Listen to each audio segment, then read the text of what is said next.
Are we live? Hey everybody, welcome to Wine of the Day number 19. Very exciting.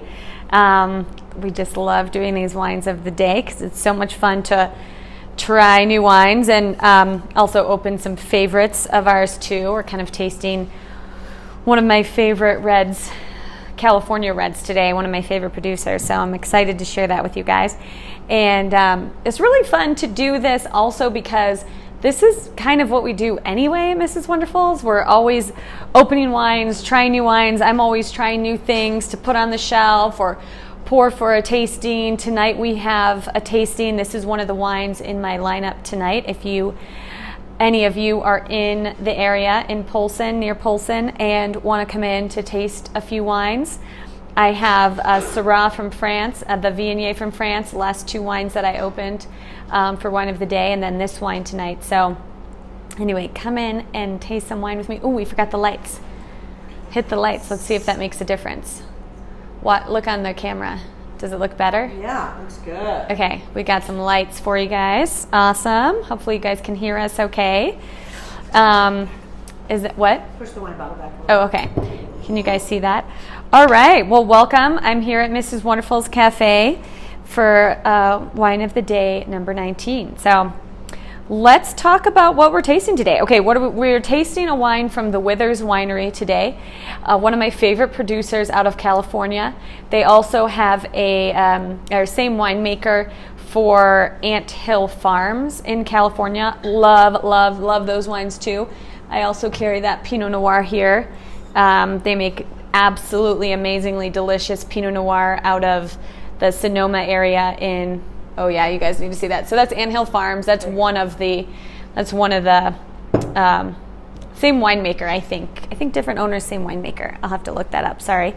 Anyway, related, love that, and then love these wines. The Withers, they make some Sonoma Pinot Noir out of California, and then they also are doing some really cool wines from the El Dorado Hill area, the Sierra Foothill area of California. So that's a really fun area. So just want to tell you guys a little bit about that. The cool thing, oops, I'm on this cord. The cool thing about California is California actually has a really rich history of grape growing. So there were vineyards planted in California like way back when, like 1800s, the missions there, late 1700s, there were grapevines planted there. So super cool. So there are some really old vineyard sites, and actually the Sierra Foothills, an area that was kind of crazy during the gold rush era of California in the 1860s. There were vineyards planted there. There are 100-year-old Zinfandel vineyards there. So just really cool. A lot of history. Also interesting, we would have had this amazing, rich history, even more amazing, rich history from these vineyards in California had there not been Prohibition. So Prohibition decimated a lot of these areas. Napa Valley, there were old vineyards.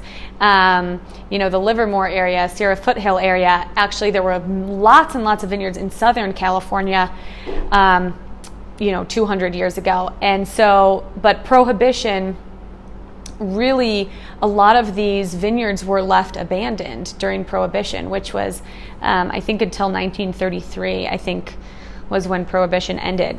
Anyways, and then it took another, 20, 30 years for things to really get up and going again. So anyway, just kind of fun that there are some really old vineyard sites in these areas that people are still making wine from. That'd be fun to find some wines made from older vineyards in this area. I'm not sure with this wine in particular if they're using fruit from older vineyards. I was just reading about it online before we got started here, and I'll pull that up again. So doesn't really say specifically what vineyards in the Sierra Foothills. We know it's from El Dorado County, but we don't know what vineyards in particular these are from. But anyway, really cool red. So this is a wine that they make. They make some more expensive wines, mostly, $30, $35, $40+ retail. But this wine that we're tasting today from them is $26 retail here. It's called their In Hand Red. It's a little bit more affordable than some of their other wines that they make, and sometimes wineries will do that as a way to encourage these wines to be used for on-premise programs, meaning to be used in restaurants, to be served poured by the glass or on a bottle list, where there's just a higher markup and a higher margin for wines that you drink, as you all I'm sure know if you think about it, just more expensive. So they try to keep the cost down on this one a little bit. So, but a great deal. Still love it. Love what they're doing. Also, really fun. So out of the Sierra foothills, you see a lot of Syrah. You see Zinfandel, Mourvedre. So this wine's really cool. It's mostly Mourvedre with some Syrah blended in. So 69% Mourvedre with 31% Syrah. So really fun blend. Pretty light in color, actually. So that's kind of interesting. Just like a really, really pretty kind of purpley garnet, lighter. You can see your hand through it. That's kind of a telltale sign that you have a thinner skinned grape. You don't see a lot of heavy Mourvedre blends. Usually Mourvedre is used as a blending grape. It's one of the main blending grapes of the Rhone Valley. So that's why I thought it would be fun to follow up our last two wine of the days that were wines from the Rhone Valley of France. We had a white Côte du Rhône, and then we had a red Côte du Rhône that were, the white was Viognier, and then the red was Syrah, the La Bouveau. And usually you see Mourvedre as a blending grape with from the Rhone Valley. So anyways, just kind of interesting to see it as a heavy component of this wine, and thought it'd be a really fun follow-up because this is basically a Rhone blend, right? We use the term Rhone just to signify what sort of grapes are being used in this blend, but it's from the Sierra foothills of California, so it's not a Rhone wine. We can't call it a Rhone wine, but we call it a Rhone blend because it's made from the same grapes that are used in the Rhone Valley of France traditionally. So anyways, I also wanted to tell you guys Mourvedre. We've talked a couple times about how certain grapes in certain areas in certain countries have very different names. So not just, a slight variation in spelling, but totally different names. So Mourvedre in Spain is sometimes known as Monastrell. So if you see Monastrell out there from Spain, that is the same grape as Mourvedre. And also sometimes it's known as Mataro. So anyway, just fun fact about Mourvedre. So Mourvedre is usually used as a blending grape, and I was looking up in my wine Bible here before we started, and Stephanie, you know better to be calling than we have our wine of the day right now. Anyways, sorry about that little blip. So Mourvedre, I love Karen McNeil's little description here. So it's a major blending grape used in southern Rhones, and it gives structure, acidity, and leather and game flavors to wines. So, and that kind of embodies what this is. Like, it has structure, but it has acidity, it also has fruit, and it also has leathery notes. And it's a delightful red blend from California. $26 for a high quality wine from California is not very expensive. I've been tasting a lot of Italian wines and a lot of French wines lately, and those wines tend to give a lot of value for lower cost than domestic wine, so a higher quality to cost ratio. But this wine, I think, delivers just like, on par with those great European wines. High quality, and doesn't cost an arm and a leg. So anyways, let's give this wine a smell and a taste and see what we've got here. Like I said, it has like a nice kind of pungent sour character on the nose. It does have a little menthol. My mom thought it had a little menthol at the beginning. It does have just a touch of a minty character. Nothing crazy. More along the lines, I would say it's almost more of like a little bit of a spearmint character than it is. What do you think? Yeah, fruit leather. Yeah, fruit leather. Yep, definitely a lot of fruit leather. And then like a little back of like a little earthiness to it, like a little, You can see why that earthy, gamey comes from. Anyway, really fun nose, and also like a little bit of a barrel spice character, maybe like a nutmeg or something that you get from it as well. Just like a really light, spicy character.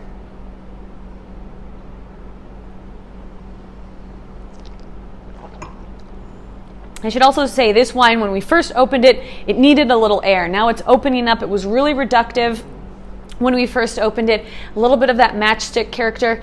So if you guys notice that in wines, sometimes a wine just needs to breathe, even for 5-10 minutes. You could decant it. That's the purpose of decanting. Pour the whole bottle into your decanter and let it sit open to air for, a certain period of time. Anyway, but just swirling it in the glass, it gets lots and lots of air and really fun to try. The fruit starts to come out, other notes start to come out, spicy characters start to come out in the wine. Okay, let's taste this.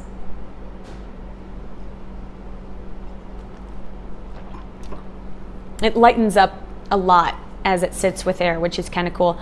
Definitely like that kind of sour fruit leather sort of character. You know how fruit leather has that kind of almost citric acidy flavor, kind of has that happening. It definitely has some crunch to it, like a little bit of a chalky character, but a lightness and a liveliness that is really pleasant. Just keeps getting more and more fruit and a little bit more. I'm getting a lot more of the barrel characteristics. This wine is tasting very young. I bet this wine would be fun to drink in a few years. This is the 2016 vintage that we're trying now. I don't know if I gave you guys, it's called In Hand is the name of this wine. All of the wines from the Withers Winery, it's kind of cool. They have all these equestrian terms for their wines and these kind of cool depictions of horses on their labels. So this one, just to read you guys from the back of the label, to equestrians, the term in hand refers to a method of training that focuses on unspoken trust based on awareness, feel, and timing. Its aim is balance, which is the essence of horsemanship. I mean, there's all those similarities can be applied to like winemaking, right? So the in-hand method is remarkably similar to how we approach vineyard management and winemaking. So anyways, they use all these equestrian terms that are kind of fun. If you guys are into horses, this is a good wine for you. Anyways, so really delightful Mourvedre Syrah blend from the Sierra Foothills. I highly recommend it. I love it. Fun for a California wine. Like I said, lots of value in this wine for a California wine. You're not paying a fortune for something. They also make other blends from this area and some wines from some Pinot Noir from Sonoma that are absolutely delicious too. One of my favorite wines, they make a Pinot Noir from the Peters Vineyard that is absolutely delicious that I love as well. So anyway, what else can I tell you guys today? So we talked about El Dorado. Kind of in the gold rush era, they planted vineyards there, which is cool. So, but it's kind of, the Sierra Foothills have just recently come into kind of trendiness again. Like in the last 10 years, a lot of really cool wineries have started making wine, case in point, from the Sierra Foothills area. So kind of becoming a better known wine growing region in California, which is cool. Higher elevation vineyards, they have nice, really cool lights and cool nights that are great for growing grapes. So anyways, fun little wine. Come in, try it. If you're around, send me your wine questions, you guys. Don't forget that, did we have any questions? No questions. No questions. Send me your wine questions, please. Don't forget that if you're interested in my wine club or my wine course, my upcoming wine course on wines of France, get in touch with me because I'm super excited about that. I'm super excited to kind of do this sort of thing with you guys in person, kind of in-depth classes on wines, and we'll start with wines of France because that's such a classic wine region. So much to learn about wine in general. Starting with, it's like when you are learning music, they say, you start with the piano.